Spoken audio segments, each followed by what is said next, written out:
Boa noite, eu sou Vânia Sato, sou psiquiatra, moro em Sorriso, Mato Grosso. Eu vou falar sobre envelhecimento e depressão.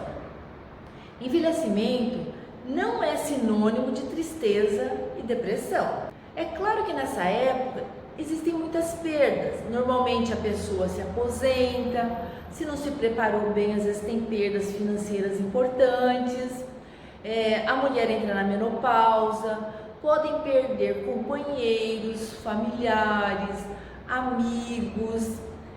Às vezes tem a limitação do próprio corpo. A pessoa já não consegue correr igual corria, ou não consegue enxergar igual enxergava, limitações do próprio envelhecimento e às vezes limitações de algumas doenças que vão começando a aparecer. Uma coisa é a gente ficar triste, aí passa, conversa com alguém, aquilo vai passando.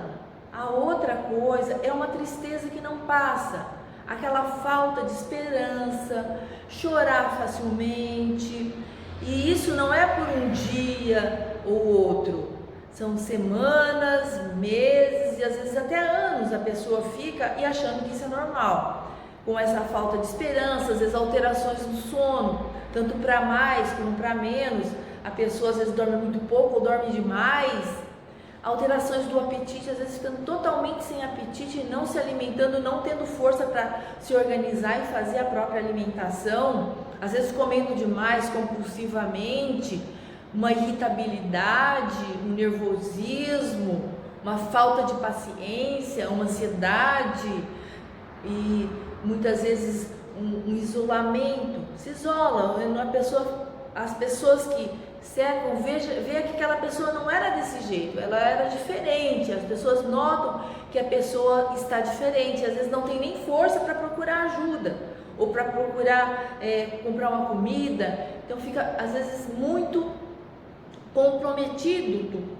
Então assim, isso quando já começa a ter um comprometimento familiar, social, ocupacional, ou muito sofrimento, aí já passa a ser uma doença, que é a depressão, tão conhecida de todos nós. Um fator muito importante que diferencia a depressão das outras idades e a depressão na velhice é que normalmente na velhice os sintomas, embora possam ter desfechos muito graves, como morte e suicídio, ou suicídio, por a pessoa estar com uma depressão muito grave, normalmente a depressão ela é mais arrastada, os sintomas são mais brandas, daí talvez que tenha havido esse mito errôneo de que idoso é triste. E isso não é normal, idoso não é normal ser triste. Um fator muito importante é se diferenciar se a depressão começou em outras fases da vida, já teve outros episódios depressivos, ou se é o primeiro episódio agora, na idade mais avançada.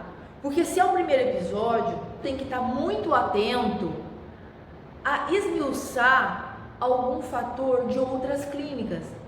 Um desequilíbrio hidroeletrolítico, uma descompensação de alguma patologia de base, alguma doença já existente, por exemplo, diabetes, hipertensão, que descompensou e está dando problemas agora. Então, tem que estar muito atento a algum problema clínico de outras clínicas.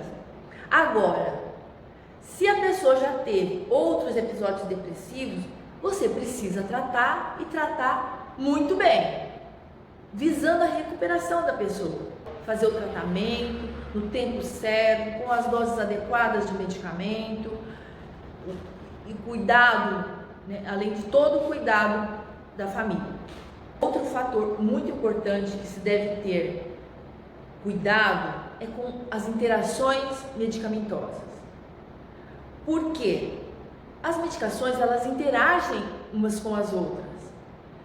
E às vezes a pessoa chega assim, está tomando 2 ou 3 antidepressivos, isso pode causar uma síndrome serotoninérgica, que é um quadro bem grave de inquietação, sabe? Foi prescrito antidepressivo para dor, antidepressivo para depressão, Então assim, às vezes a pessoa nem está se dando conta de que estão tomando várias medicações ao mesmo tempo, e aquilo dá uma sinergia e quadros bem graves. Às vezes a pessoa fica tão agitada que acaba se matando de tanta agonia que ela sente. Quando for ao médico, lembre-se, leve as medicações que você está tomando, e nem toda medicação que não tem prescrição é inócua, e nem tudo que é natural é bom, porque tem venenos que são naturais.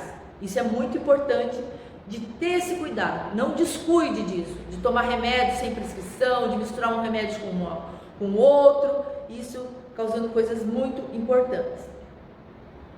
Lembrando também da boa alimentação, né, de cuidar da alimentação com alimentos saudáveis, não calóricos, não muito processados, de fazer o seu exercício físico, de dormir às horas adequadas, nos horários adequados, de fazer a refeição nos horários adequados. Isso é importante também. Quem ama os seus idosos precisam cuidar também, estar atento com relação aos cuidadores, porque tem cuidadores que são muito bons, muito amorosos e que vão cuidar muito bem. Tem uns cuidadores que não. Então você precisa estar atento, porque às vezes você compra a alimentação que precisa ser dado, o cuidador não dá. Você compra as medicações que não são ministradas no horário certo. É muito comum ter confusão. Então, às vezes, precisa comprar aquelas caixinhas de medicações que são semanais, que tem os horários do dia, deixar tudo prontinho durante a semana, que facilita muito também. Os idosos, eles são teimosos, mas eles são uma fonte de sabedoria, um legado imenso que nós só temos a agradecer. O tratamento também é importante que a gente possa ajudá-los a lidar com a angústia da finitude, a angústia da limitação, a angústia de precisar do cuidado do outro, o poder aceitar o cuidado, o conviver com doença, às vezes terminais, que a gente possa ajudar a pessoa a enfrentar os últimos tempos com tranquilidade, com uma paz, tendo menos preconceito de falar sobre a morte, sobre a vida, sobre as despedidas. E aí a gente vai percebendo que quanto melhor se vive a tua própria vida, menos se tem medo de morrer. Muito obrigada.